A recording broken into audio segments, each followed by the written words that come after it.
안녕하십니까. 이번 시간에는 납득될 수 있는 실수라는 주제로 말씀드리겠습니다. 첫 번째, 타인의 마음을 흔들어 놓는 업. 두 번째, 이혼하면서 업을 남기지 않는 방법에 대해 생각해 보겠습니다. 첫 번째, 가장 큰 업은 타인의 마음을 흔들어 놓는 것입니다. 업이란 미래에 어떤 결과를 가져오는 원인이 되는 행위를 말합니다. 그렇다면 어떤 행위가 가장 큰 업이 될까요? 가장 큰 업은 타인에게 실망을 주었을 때입니다. 상대방에게 실망을 주어 마음을 흔들어 놓는 것이야말로 가장 큰 업이라고 합니다. 왜 타인의 마음을 흔들어 놓는 것이 업이 될까요? 그 이유는 나의 역량으로 그 사람의 갈 길을 어긋나게 만들기 때문입니다. 의도하지 않은 상태에서 실수로 마음을 흔들었을 때도 업이 될까요? 사람이 하는 일에는 실수가 있을 수 있어요. 허나 그 실수란 납득될 수 있는 범위 내이어야 합니다. 고의가 아닌 잘못이나 과실이라도 절대 불가한 경우는 용인되지 않습니다.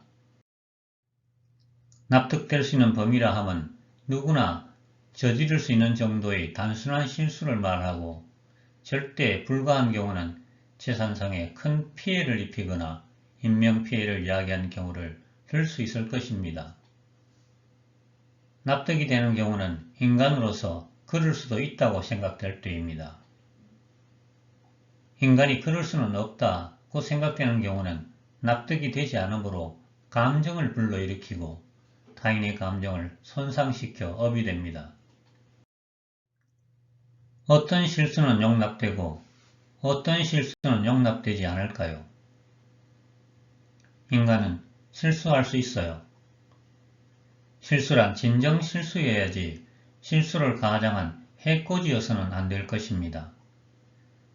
그러나 실수도 무한정 용납되는 것이 아니라 타인이 받아들일 수 있을 정도여야 합니다. 그 범위를 어떻게 판별할 수 있을까요? 그 범위는 실수하는 사람과 그것을 당하는 사람의 인간관계에 따라 다르고 그 당시의 감정 상태에 따라 많이 다를 수 있을 것입니다. 가까운 사람 사이에서 벌어진 실수는 용인 범위가 넓을 것입니다. 반면 생면부지의 사람 사이에서 벌어진 실수는 용인 범위가 좁을 것입니다. 또 감정 상태에 따라 기분이 좋은 상태에서는 용인의 범위가 넓겠지만 기분이 좋지 않은 상태에서는 조그만 실수도 용인되기 어려울 것입니다. 고의가 아닌 잘못이나 과실이라도 절대 용인되지 않는 경우가 있을까요? 상대방의 목숨에 위해를 가하거나 재산상에 회복될 수 없는 큰 손실을 주는 경우를 생각할 수 있습니다. 이 경우는 아무리 가까운 사이라고 하더라도 용인되지 않을 것입니다. 이 경우 외면상으로 용서한다고 하더라도 내면으로는 용서하기가 어렵습니다.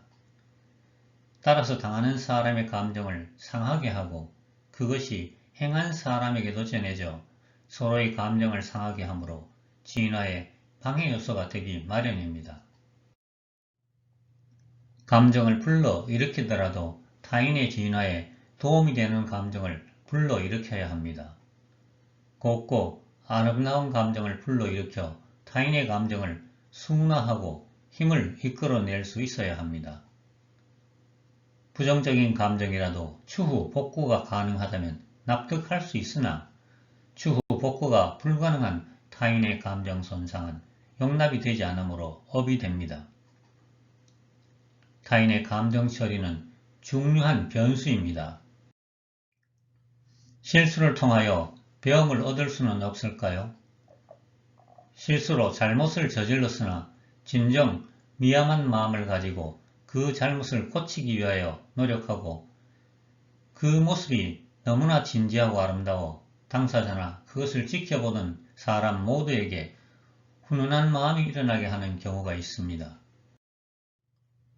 이를 통하여 그 아름다운 마음이 저절로 퍼져나가 많은 사람들이 그와 같은 행동에 동참하게 된다면 오히려 실수를 통하여 배움을 베푸는 경우가 될 것입니다. 모든 일에서 가장 중요한 것이 사람입니다. 이와 같이 어떤 마음으로 어떤 행동을 하느냐에 따라 실수가 오히려 큰 가르침을 주는 경우도 있어요. 두 번째, 이혼하면서 업을 남기지 않는 방법.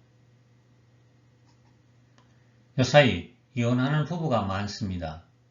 어떻게 하면 이혼하면서 업을 남기지 않을 수 있을까요? 부부가 같이 살다가 이혼할 수도 있어요. 노력했지만 계속 스트레스를 주고받고 감정 싸움 때문에 끊임없이 에너지를 뺏길 때는 이혼할 수도 있어요. 하지만 이혼할 때 상대방에게 업을 남기지 말아야 합니다. 납득이 되도록 이해시키면서 이혼을 해야지 원수처럼 헤어져서는 안 됩니다. 아이 문제에 있어서도 아이가 부부 사이에서 자라는 것보다 이혼해서 한 부모 가정에서 자라는 편이 더 낫다고 판단되고 아이 입장에서도 이혼을 납득할 수 있어야 합니다.